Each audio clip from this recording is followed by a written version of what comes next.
nosotros no aceptaremos la exclusión de nuestro pueblo de ese derecho. Mr. Gorbachev, tear down this wall.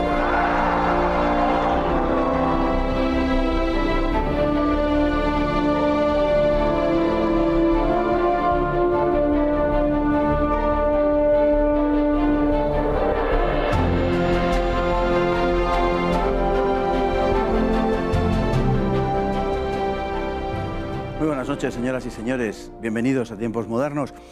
En ocasiones son personas desconocidas por el gran público quienes más influyen en el siglo XX y lo que llamamos el XXI, un hombre de apenas metro y medio, un italiano, del que no muchos han oído hablar, desarrolló una serie de ideas a partir del marxismo que habrían de transformar el mundo. Se lo presentamos, Antonio Gramsci. Gramsci fue fundamental para crear ese marxismo cultural que en distintas variantes resulta ser la ideología imperante hoy en el mundo occidental. Una ideología que se ha impuesto a través del dominio de la educación y de los medios de comunicación. La idea esencial de Gramsci parte del análisis de Marx acerca de la relación entre infraestructura y superestructura. Marx había enseñado que la ideología dominante en una sociedad es la ideología de la clase dominante y que los grupos dominantes retienen el control sobre el conjunto de la sociedad no solo ni siquiera principalmente por la fuerza, sino por el consenso social. Y en general la historia le da la razón también en el siglo XX. Pero ¿cómo se consigue ese consenso social? Mediante la dirección intelectual y moral de la sociedad. Gramsci va más allá de lo que Marx sostenía, afirmando que la esencia de la dominación no es siquiera económica, sino esencialmente cultural. Mediante lo que se denomina hegemonía, las personas consideran como algo natural las coordenadas ideológicas en las que la sociedad se mueve. Esa hegemonía se asienta en el sistema educativo, en la religión y en los medios de comunicación. Mediante esta hegemonía se desactiva la potencialidad revolucionaria de las clases oprimidas, en el caso de la etapa capitalista, la del proletariado. La experiencia de la Primera Guerra Mundial condujo al rechazo explícito de la Unión Sagrada que se produjo en 1914, cuando la Segunda Internacional saltó por los aires al unirse las respectivas clases trabajadoras a las clases medias y burguesas de sus respectivos países.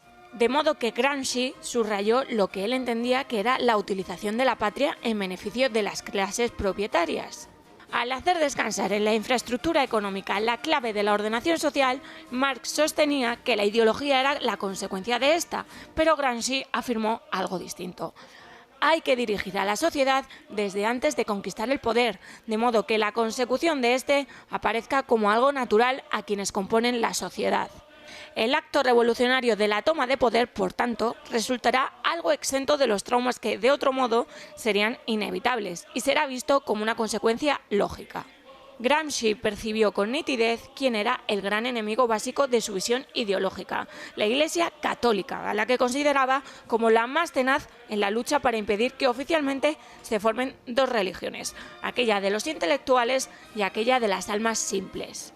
Para Gramsci, la clase obrera no siempre tiene una conciencia de clase correctamente construida, por lo que resulta lógico que sea la clase intelectual la que dirija el proceso revolucionario, lo que denominaba los especialistas en la elaboración conceptual y filosófica. Pero para él, a la cabeza de dichos intelectuales se situaban los periodistas y otorgaba una importancia equiparable a los maestros. Se trataba de formar a la clase dirigente de la sociedad, de moldear las mentes. Gramsci señaló, sobre muchas otras cosas, que lo esencial no era tanto la realidad social, sino lo que de éstas se percibiese. La conciencia y la realidad no existen por sí mismas, sino que no son más que un producto social. Una de las claves de Gramsci es que recelaba enormemente de la afirmación marxista de que la revolución resultaba inevitable. Por el contrario, detestaba el fatalismo y creía que había que conquistar las mentes de la población para que las percepciones fuesen las adecuadas. Es algo que está sucediendo en la sociedad actual. Es lo que ha hecho posible que una sociedad supercapitalista sea, al mismo tiempo, culturalmente marxista. Algo que podría parecer en principio sorprendente, pero que se entiende mejor a la luz de Gramsci. La lectura de Antonio Gramsci ilumina como ninguna otra lo que hoy sucede en nuestras sociedades occidentales. Antonio Gramsci, un hombre esencial para entender lo que está sucediendo hoy, particularmente en nuestro occidente. Muy buenas noches, don Carlos Esteban. Buenas noches. Probablemente el hombre más, uno de los hombres más influyentes o que más ha hecho de nuestro mundo lo que es. Ya sabe que hay una teoría muy extendida entre los no creyentes sobre el cristianismo, que en realidad el cristianismo no lo inventa Cristo, sino San Pablo, ¿no? Es exactamente el San Pablo de Marx. Marx probablemente no hubiera llegado a nada sin dos hombres geniales que fueron Lenin y Gramsci.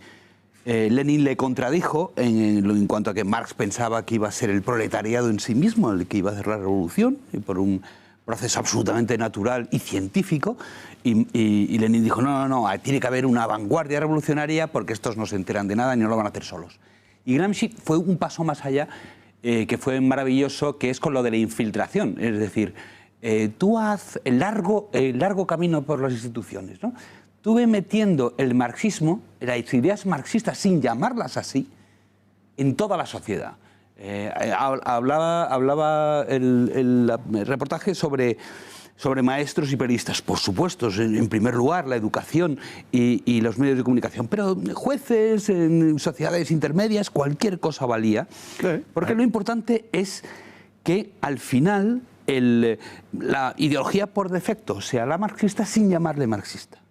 Claro, y de esta manera ya llega el momento en que dices, ¿te gusta eso que piensas? Pues ahora yo te voy a decir el verdadero nombre, marxista. Ya tenemos la revolución, entonces ya te puedo traer la revolución. Él distingue entre, obviamente, hoy parece obvio, pero entonces no lo era tanto, entre poder y gobierno.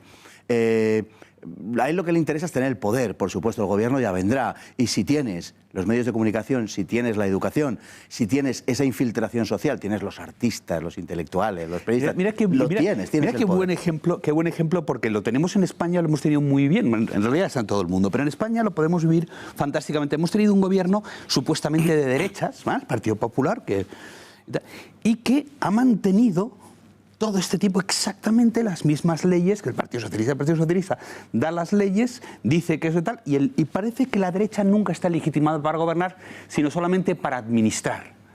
Entonces, ese es el gran triunfo de Gramsci. La derecha dice, me voy a ocupar, yo quiero interior y economía. Y la izquierda, que va mucho más a largo plazo, es, dame a mí educación y cultura. Pero claro, algo que ganas. Algo que acepta la derecha. Por supuesto que lo acepta, porque la derecha eso es un poco idiota. Pero es eso, es decir, si yo tengo es basarse un poco en lo que hizo Gramsci fue basarse en el cristianismo, ¿vale? Que era su gran espejo. El príncipe era la Iglesia. Claro. Es decir, ¿qué es lo que hizo la Iglesia durante 300 años? Pues con mucha paciencia, sin ninguna prisa, en lugar de dar un golpe de Estado y poner un emperador que fuera de los suyos, se va infiltrando, va cambiando los corazones, ¿no? Que esa es la idea. Es exactamente lo que hizo Gramsci y lo que estamos viendo ahora, lo que estamos viviendo ahora en todas las canciones que oímos, las películas que vemos y lo que se enseña en las clases. A alguien quizá le podría sorprender a estas alturas, me lo puede creer, don Carlos, le sorprendería esa coyunda que se da entre el supercapitalismo más feroz, que incluso no conoce fronteras, y el marxismo cultural triunfante en los ambientes sociales. Trate de explicarlo. Bueno, en principio es muy sencillo. Es decir, si uno lee a Marx, en Marx no piensa en absoluto que el capitalismo fuera lo peor. Al revés, pensaba que era un gran logro y básicamente el marxismo, el socialismo acaba siendo el capitalismo de Estado. Es decir, las premisas de partida son exactamente lo mismo. Piénsese que que tanto el capitalismo, tal como lo conocemos hoy, como el marxismo, proceden de una misma fuente, que es la negación del antiguo régimen, de lo que pensaba, de lo que era la vida normal intelectual en Europa hasta la Revolución Francesa. Es decir, llegamos al nacimiento de las ideologías, que es un medio de sustituir la religión, es decir, una idea totalizadora de la realidad, sobre todo la realidad social. Y por supuesto que de ahí salen ese capitalismo y ese marxismo, que no va a ser más que voy a partir de lo mismo, pero de las mismas premisas, pero voy a llegar a una conclusión diferente. Las ideas y las percepciones en Gramsci son esenciales. Son esenciales porque ningún grupo social se puede mantener sin afirmar estas. Es decir, no se puede mantener por la fuerza ni por el mero dominio de los medios de producción aplicando el esquema clásico a la realidad social, ¿no? Y es Gramsci quien pone de manifiesto precisamente la importancia de cómo percibimos las cosas, de que es mucho más importante ese dominio ideológico, psicológico, digamos, es mucho más interesante que la realidad social. Usted, por ejemplo, conoce perfectamente, muchísimo mejor que yo, lo que fue los intentos de revolución marxista entre guerras, que fueron todos un fracaso, no por nada, sino porque no se sumó realmente la clase obrera. Igual que no se sumó la clase obrera en la Primera Guerra Mundial para impedir la guerra, como pensaba Marx. Evidentemente es una de las cosas que vio Gramsci, por ahí no vamos a ir bien, no vamos a ir bien ni por una revolución que salió en Rusia por razones muy concretas, ni por supuesto por las urnas, directamente. Y entonces lo que es lo que hemos hablado antes, la infiltración. Vamos a hacer que la gente sea marxista antes de saber que es marxista. Es decir, aceptan unos supuestos ideológicos sin conocer la etiqueta bajo las que se agrupan, ¿no? Y de esa manera cooptan la sociedad en su conjunto y vemos a gente que está perfectamente ajena al hecho de que las ideas que están reverberando son marxistas, creyendo incluso que es gente, digamos, casi liberal o conservadora, cuando en realidad son culturalmente marxistas. Claro, es decir, por ejemplo, toda la glorificación de la rebeldía en sí misma, si uno se para a pensar, ¿por qué la rebeldía en sí misma va a ser una cosa buena? Sin embargo, tiene una, ¿verdad? Una connotación estupenda. Es un joven rebelde. Pero bueno, rebelde puede ser rebelde contra algo buenísimo, ¿no? Y en realidad está... Y sin embargo ya lo tenemos en la cabeza, precisamente por Gramsci. Por Gramsci tenemos toda esa idea de revolución, cosa buena, levantamiento, todo eso es fantástico, el pueblo es el que más ordena, como decía... Es decir, todo ese esquema mental, eso es lo que nos ha traído Gramsci. Ideas que dependen además de una concepción genéricamente, digamos, progresista de la historia, sobre la que tendremos que volver alguna otra vez. Muchísimas gracias, don Carlos Esteban. Es siempre un placer tenerle. Sabe usted que se lo digo de verdad. Y también tenerles a todos ustedes cada noche ahí. Muchísimas gracias y hasta mañana, si Dios quiere.